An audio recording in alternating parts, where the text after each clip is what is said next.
சந்தோஷம் சந்தோஷம் சந்தோஷம். என் பேர் வாணி. நான் இன்றைக்கு சாங்கிய சம்பிரதாயம் கல்யாணமும் பிரணய கவச கல்யாணமும் பற்றி உங்களுக்கு என் அனுபவங்களையும் சிறு விளக்கத்தையும் கொடுக்க போகிறேன். நீங்கள் நினைக்கலாம், என்னடா எப்பவுமே நான் தான் வந்து ஸ்பீச் கொடுக்குறேன்னு.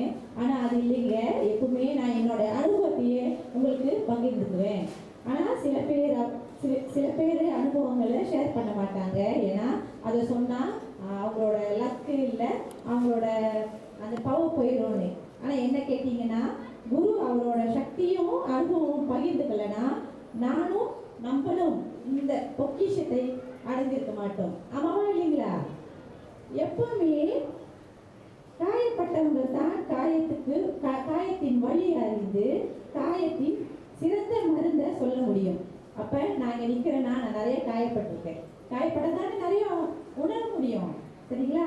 அதனால நான் என்னோட அனுபவங்களை உங்களுக்கு ஒரு எடுத்துக்காட்டாகவும் ஒரு பாடமா இருக்கட்டும் என உங்களிடம் பகிர்ந்து கொள்வேன். என்னால் பல பேர் மாற்றம் அடைந்தால் அதற்கு நான் எப்பவுமே சந்தோஷப்படுவேன், நிம்மதி அடைவேன். ஏனென்றால் அதுவும் ஒரு ஈசனின் சேவைதான். இப்போ என்னோட அனுபவத்தை பகிர்ந்துக்கலாம். நான் திருமணமாகி 17 வருடம் ஆயிடுச்சு. 6 வருஷமாக காதலிச்சோம்.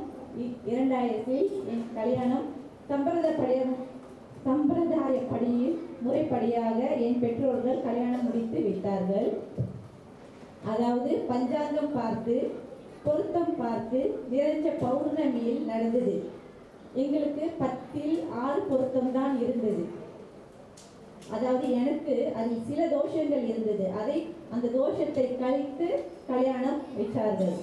நாங்கள் கல்யாணம் பண்ணி இல்லற வாழ்க்கையில் மிகவும் சந்தோஷமாக இருந்தோம். ஆனால் என் தாம்பத்திய வாழ்க்கையில், அதாவது செக்ஷுவல் லைஃபில், நான் பப்ளிக்காக சொல்கிறேன், ஏன்னா இது வந்து ஒரு எடுத்துக்காட்டாக இருக்கணும், ஓகேங்களா? செக்ஷுவல் லைஃப்பில் வந்து எங்களுக்கு அவ்வளோ சாட்டிஸ்ஃபேக்ஷன் இல்லை. ஏதோ ஒரு குறைபாடு இருந்துகிட்டே இருந்துச்சு. எங்களுக்கு அதில் மட்டும்தான் குறையாக இருந்தது. ஆனால் தலையெழுத்து என்று நாங்களும் பொறுத்து கொண்டு விட்டோம். எங்களுக்கு 3 வருஷம் சென்றுதான் குழந்தை பிறந்தது. அதுவும் போகாத கோயில் இல்லை, செய்யாத வேண்டுதல் இல்லை. அப்படியும் எங்கள் வாழ்க்கை குறையோடு பல வருடங்கள் போனது. பிறகு சமீப காலத்தில் செய்வனையால் எங்கள் வாழ்க்கை தாக்கியது. அது முக்காசி பேர் தெரியும், நான் ஏற்கனவே ஷேர் பண்ணியிருக்கிறேன். அதோடு சொல்லவா வேணும், எங்கள் வாழ்க்கையே நரகமாக போனது. வாழ்க்கையின் எல்லைக்கு நிம்மதியை தேடி ஓடினோம், நிம்மதியை தேடி ஓடினோம். அப்போதுதான் திரு சக்தி ஜோதி குருவின் பார்வை பட்டு பாக்கியம் பெற்றோம். இந்த தியானத்தில் கடைபிடித்து எங்கள் வாழ்க்கையின் மிகப்பெரிய பொக்கிஷத்தை அடைந்தோம். அதை அடையறதுக்காக உங்களுக்கும் நான் ஷேர் பண்ணுறேன். அதாவது குடும்ப பிணைப்பு, பாசம், இல்லற இணை புரியாத பேரின்பம் கிடைத்தது. குரு சொல்லுவார்ல, எப்பவுமே பேரின்பம் கிடைக்கணும், அது எங்களுக்கு கிடைத்தது. இப்போதுதான் நானும் என் கணவரோ எங்கள் தாம்பத்திய வாழ்க்கையை முழுமையாக ஆரம்பிக்கிறோம். முன்பு தெரிந்திருந்தால் எங்கள் வாழ்க்கையை இந்த தியானத்தின் மூலமாக சரி செய்திருப்போம். இவ்வளவு கால தாமதத்தை விட்டிருக்க மாட்டோம். அப்ப பாருங்க, இந்த கல்கி அவதாரத்தில் என்னதான் சாங்கிய சாம்பிரதாயத்தை பார்த்தாலும் சில பேரின் கல்யாண வாழ்க்கை சலிப்பு தட்டாமல், அதாவது நாங்கள் சலிப்பு தட்டல, ஆனால் சில பேர் சலிப்பு தட்டி இருந்தால் தயவு செய்துதான் முடித்திருக்கும். இதற்கு என்னதான் முடிவு? இந்த குறைபாடுகளை இந்த தியானம் மட்டும்தான் நம்மை சரி செய்ய முடியும். அதற்கு முன் உதாரணமாக மோனிஷா பிரணய கல்யாணம் கவசம்.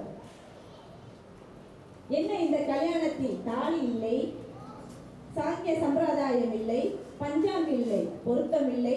ஆனால் சக்கராவை இயக்கி அவர்கள் குறைபாடுகளை நீக்கி கல்யாணம் பண்றார்கள். அப்ப இவர்கள் வாழ்க்கை மிக சிறப்பாக இருக்கும். ஆனால் அவர்கள் தொடர்ந்து தியானம் செய்தால் மட்டுமே அது நிலைக்கும். நம்முடைய போன் சார்ஜ் பண்ற போது எப்பொழுதும் சார்ஜ் குறையாமல் பார்த்து கொள்ள வேண்டும். அதே போல் நம்ம தியானமும் அப்படித்தான், குறையாம அன்னைக்கு நம்ம சார்ஜ் பண்ணிட்டு இருக்கோம். இந்த பொக்கிஷம் இருக்கும் போது வேறு என்ன நம் வாழ்க்கை வேண்டும்? இந்த தியானத்தை வளர்ப்போம், பாதுகாப்போம். சந்தோஷம் சந்தோஷம் சந்தோஷம்.